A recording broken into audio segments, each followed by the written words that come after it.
มีเขาประกาศไปได้เป็นถ้าใจทำไมล่มสุดยอดครั้งอีลีบักเฮ็บได้นี่มีหอดบังเฮ็บบ่เนี่ยปักออกไปเฮ้ยมึงจะ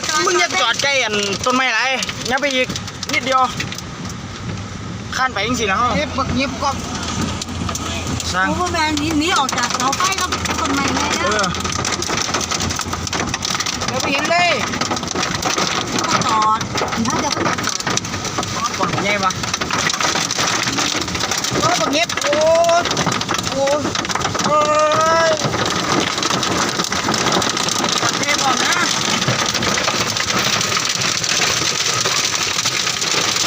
ใจเย็นเดือดใจเย็นโอ้ปล่อยต้มไปแล้วเรื่องว่าเขาลดข้างล่างแล้วนี่อยู่ใกล้ต้นไม้ไรไหมไป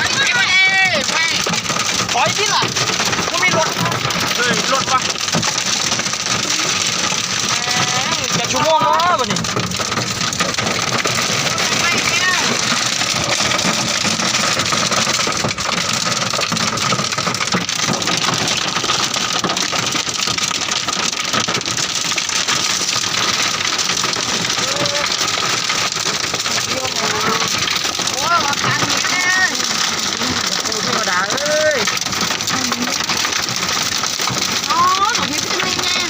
ร้านในฮอดบ้านฮอดซองเด้อจะมีอุบัติเหตุเด้อครับเด้ออุ้ยต้องไปกับต้มมาเล่น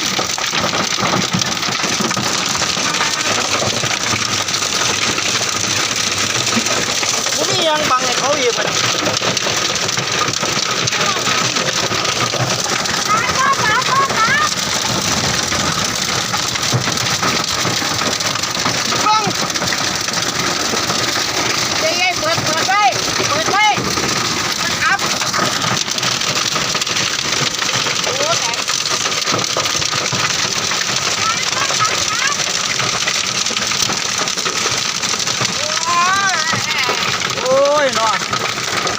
บอกเพื่อนไปลบในหันก่อนนะแม่ปวดเจ็บเลยเนี่ย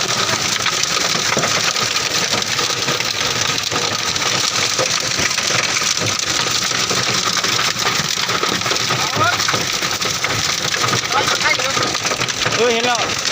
เอาคนโอ้โดนกระดิ่งไปว่ากระดิ่งก็พุ่งไปดีกว่าแกงอ่ะแล้วแกงอ่ะไปก่อนไงตั้งหากนะขอกับกันแพงเลย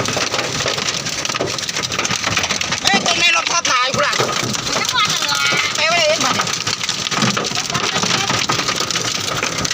ต้นไม้ล้มทับหัวอยู่นะโอ้ยบักเอฟเลยเราเปิดไปก่อนนะเพียเขาเอินยังเห็นแล้วยังวะดูสภาพร่มนะครับร่มบางบักเอฟกัน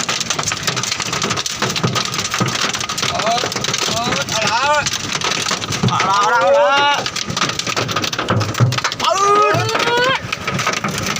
ละเสียงโอ้บ้าแล้วก็บอกผู้บอกคนนั้นเป็นรถหนา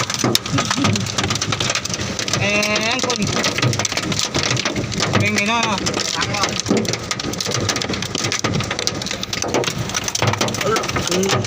อันเรื่องนั้นมันเขามาเอานั่นออกจีนั่น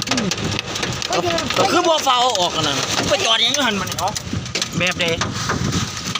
แบบนี้โอ้ตีบ้อมบ่อยจังสิแหละแต่ว่าบางอย่างกว่านี้แบบนี้เป็นไม่ใช่กว่านี้แบบนี้เป็นยังไง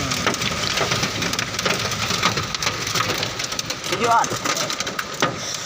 ไปก็บ่เป็นวันนี้ชกต้นไม้ก็ล้มทับยุ่งหนาผมตาย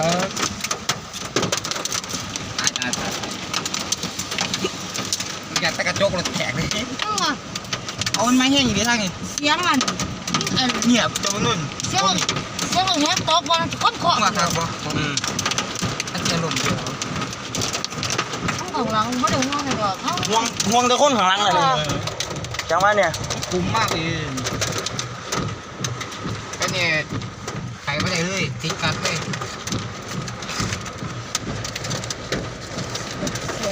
ตัวหวังก็บอกว่า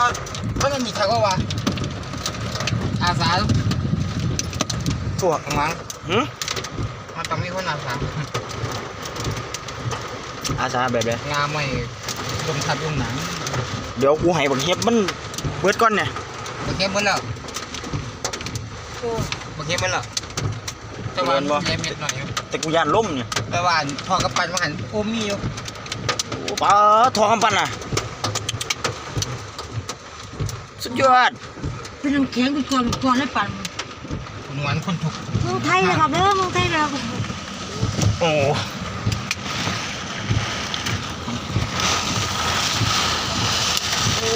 โอ้มันมากกับมันตีกันทำไม